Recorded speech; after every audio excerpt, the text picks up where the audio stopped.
Scottish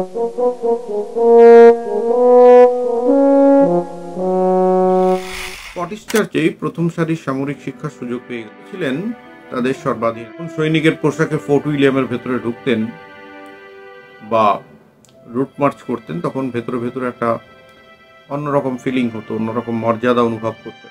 1908 সালে চরমপন্থীরা কংগ্রেস থেকে বেরিয়ে এসে 1918 সালে তারা সংখ্যাগরিষ্ঠ হয়েছে।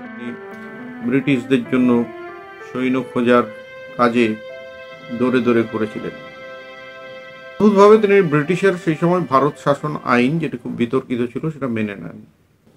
রাওলাট আইনকে আনা হলো।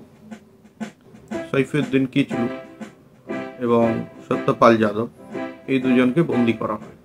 প্রায় 15 মিনিট ধরে নিরস্ত্র জনতার উপর গুলি চালানো। নমস্কার, দেশ ও সুভাষ চ্যানেলে প্রত্যেককে আবার একবার স্বাগত।